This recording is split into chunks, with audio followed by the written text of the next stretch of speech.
Matod pa sa unang pagbasa, ang alagad o sulugoon sa Dios magbuhat sa mga sugo sa Dios nga hilom lang.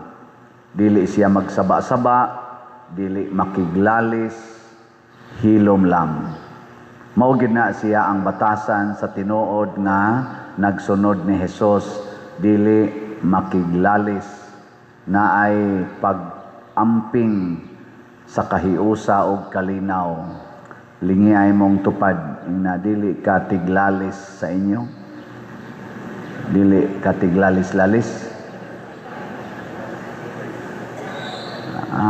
Usahay, naara ba ta ingon ana, no? Nga, muratag buutan, pero kusog kay ta makiglalis. Kay ato gyong i-insister ang atong gusto. Muna, ato ng ampingan nga dili ta makiglalis. Unya unsaon man aron ang Ginoo, aron dili ta makiglalis, musentro ta sa Ginoo. Ayaw pagsentro sa imong kaugalingon, ayaw sad pagsentro anang imong isig katao nga mo ilang mga standards. Ang standard Dios Ginoo. Mo nang niingon ta sa atong tubag sa Salmo, ang Ginoo maoy akong kahayag ug akong kaluwasan. Ang 14 ka mga istasyon sa krus nga atong kaniganing gisubay, maunay paghatag natog pahinomdom nga ang buhat sa Ginoo dili gyud angay natong ibaliwala. Sa matag istasyon gipahinomduman ta unsa ta kaimportante sa Ginoo hangtod gyud sa iyang pagkabanhaw o pagkamatay.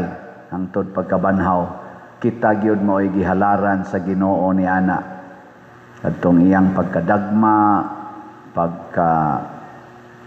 gilatigo, kita gyud maoy gihalaran sa Ginoo. Sige, lingian na sa di mong tupad na pinangga ko nimo. Na pinangga ko nimo.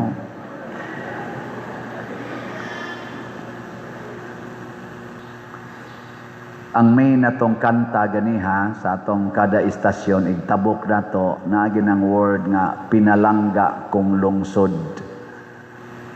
Tubaga ako. Unsa may dautan nga nahimo ko nganha kanimo nga nianang cross ilansang mo ako. Tubag ako no. Unsa man gid dautan nga nahimo sa Ginoo ni Hesus nga gilansang man siya sa cross. Naawa. Nya nganong ilansang man siya sa cross?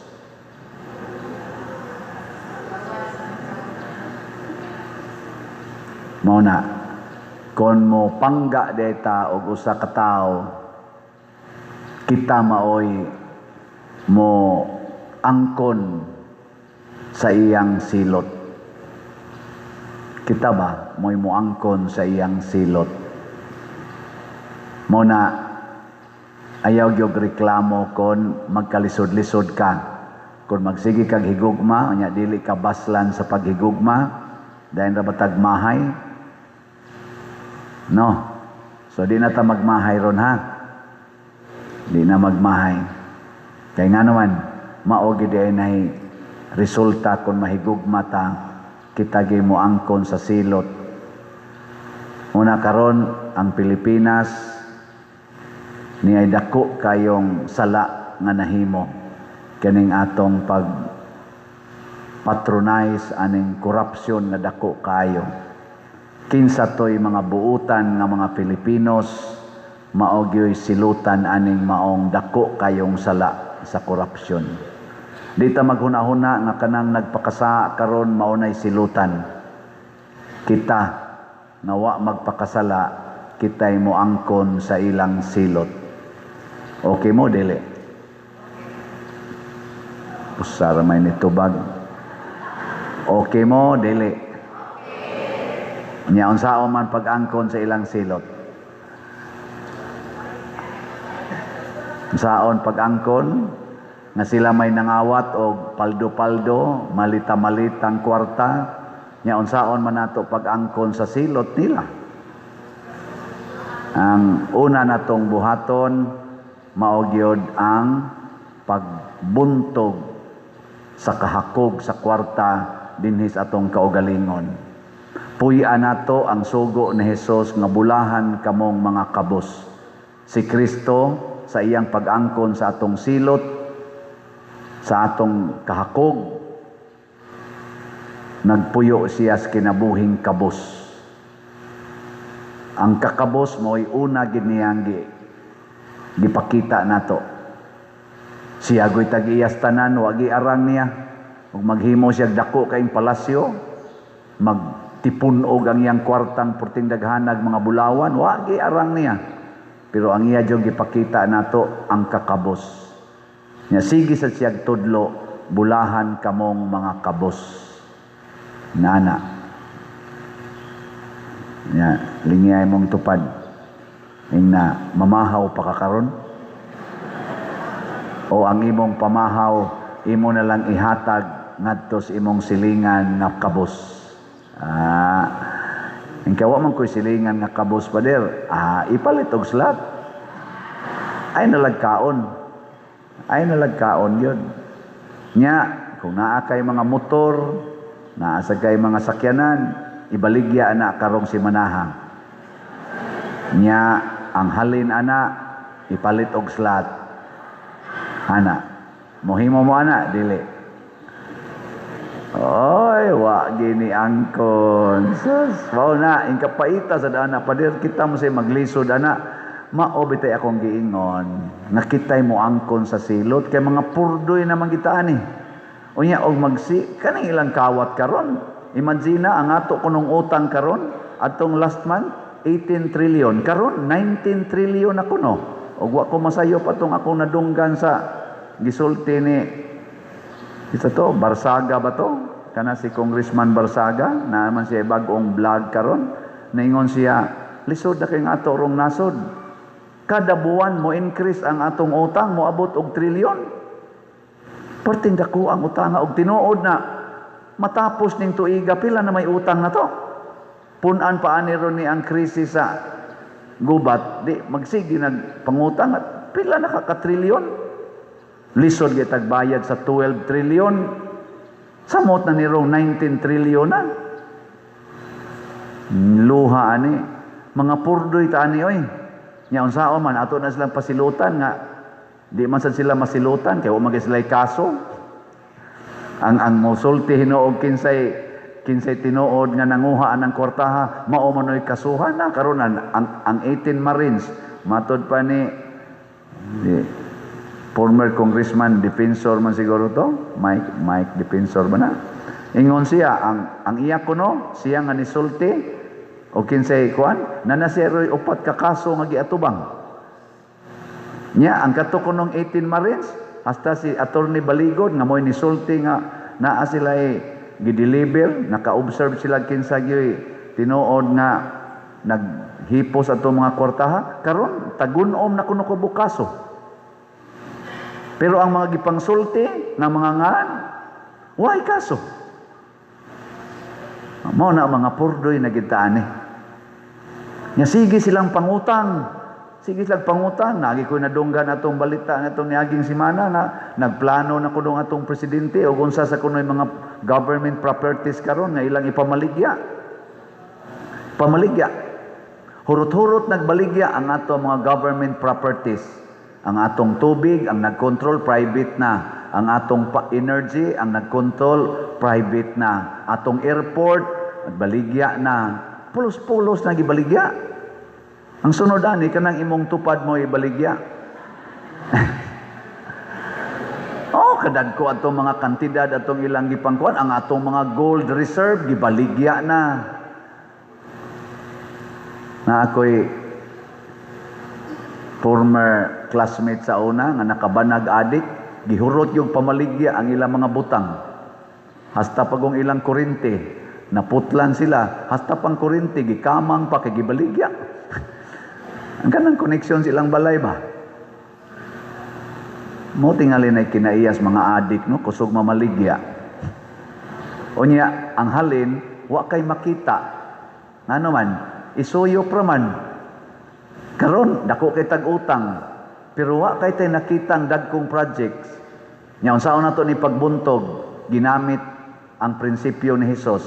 Ayaw pakiglalis, antos lang. Nya kita maoy mudawat sa kasakit o sa kamatayon. Unya kung kitang tanan nga mga Katoliko din sa Pilipinas, duna na tanianang gugma sa pagantos o pagbuntog aning kahakog sa kwarta, nya mo puyo na tag pobre nga kinabuhi, nya mo trabaho tag maayo, nya ang atong income atong ipaambit sa mga kabos, kanang mga kurakot diha, mga wagtang na sila. Kay dili naman na nato butaran sunod eleksyon. Din aman sa tamahaylo anang ilang kwarta hatag-hatag ka ng mga ayuda-ayuda nga pangilad ragyod sa atong katilingban, pangilad sa mga kabos. Din ana nato dawaton kay andam natang mopuyo og kinabuhing kabos. Ang nakaapan manggod nato kita kunuhay mga kabos, managinot manggod ta og na ihatag tag 1,000, tag 200, tag 300 para sa eleksyon. Dayon man tag ingon, may na lang ni. Ayaw. Mupuyo tas kakabos, mahalag inighuman sa eleksyon, makuyapan na tas gutom, kay wa na tay kaon, basta wa lang tay gidawat nga suborno gikan ani mga animal nga mga kawatan sa atong katilingban.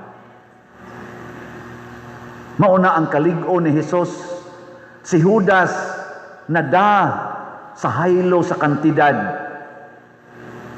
Ni ending nga naghikog si Judas, hinaot unta ang mga Judas sa atong nasod, managhikog sa unta sila. Murag na kinahinay na maghikog. Hinaot unta na kita makat-on ta sa panag-ingna ni Kristo. Karon ang ato mga apostoles, di ni apostoles man sila, gasulob-sulob na ni apostoles na. Ato ni rong isend off sila. Manuroy ni sila balay. Mga balay, ilang blisingan, hinaot unta, kutob sa Sabado Santo, buhi pa ni sila. Unsa may tumong ana, aron pag sangyaw sa grasya sa Dios, nga dili kwarta ang atong gikinahanglan, kung dili panalangin nga Dios nun. Muna, kamong mga tagbalay nga sak-an aning atong mga muram sa mga buutan, ignaong atong mga liminister, niyan ay uban sa kadudahan sa mga naong, pero buutan gini sila. Dawatan ninyo ha. Basig inyo ni ipaghot sa iro. Dawata. Muna siya, hinaut-unta nga ang atong kahayag maugyod ang Ginoo, dili ning mga pulong sa mga tao nga mga liwat ni Judas, liwat sa mga Pariseo nga tanawang mga Pariseo diri, galagot na sa silang Lazaro. Si Lazaro gibanhaw ni Hesus, ila na sang patyon, nangayabag naman ni sila. Patay gyud. Mupay bag-o pa intawong nabanhaw si Lazaro, patyon na sa. Pagka mga animal gyud. Sunan ka? Angayan unta gani kang muhikap, hala, nabanhaw nagikas minatay. Ila na sang giplanuhang patyon. Di unta ta moliwat nila ha. Maliwat unta ta nila ni Hesus, ni Maria. Si Maria ang iyang tinipigan nga pahumot nga mahal kaayo, gibukbok niya sa tiilan ni Hesus. Si Judas nga animal kaayog batasan, gianugunan sa kaanugon ana, gibaligya pa lang unta na niya ang halin ihatag sa mga kabos na ingon ana kamaro ning ang mga kawatan. Ilag yung kwartahon ang mga butang, baligya mo na mga kawatan kusog ay mamaligya. Nyawa kuno to siya moingon nga ibaligya na para sa mga kabos, pakaron ingnon lang dito si Judas matud pa diri, tungod kay kawatan manggod siya. Unya iyang kwartahon ang pahumot, haron siya may nagkupot spuntil, mura man siya Congress nga mo'y nagkupot sa atong purse sa nasod. Sila ang Congress kuno, ang atong legislators, sila mo'y gi-assign nga magbantay sa atong panudlanan sa kaban ng bayan. Mao na siya. Nya sila sad kadaghanan mga kawatan kuno lang sad kay unta ka kita o mayo ni angkon pa nila. Naalay ni sulti pero wa pa ni angkon. Mausad si Judas, kanibitang asayna nato sa kwarta, maubayan na sila yung mga kawatan kasagaran. Oh, tanawan ng asawa nga, asaynan sa banas kwarta. Ila sa dang kawaton pa nagsa. Kawaton mayingon nga ng bana usal. Asa naman tong kwarta di ay day? Ay sige magkapangutana di. Oy kadaghang gastuhan diri. Magisog-isog day na sila, mga buangon na sila. Pero ilahan lagi na nimo kanang gasunod sa Ginoo kay nga naman magsige ra ginag-alagad nya wa gina sila ay mga kanang daghan nga material nga mga butang dili parihaan ang atong pipila diha sa kongreso nga sukad lang na elected pagka congresswoman o congressman ang mga sakyanan midaghan 40 pag yung mahala tag 40 million 20 million hastang bakos million na hastang ilang mga bag million na sukad lang nga na elected nindot kay nang na elected sa atong katilingban nga hangtod karon pobre lang gyapon kinsa kaha sa ato mga former o mga present nga mga elected o appointed government officials nga gikan sa paglingkod hangtod karon yano lang yapog kinabuhi mga Marcos Group, Duterte's Group o Pinklawans Group. Secret ato ng pamalandungan manindog na ta.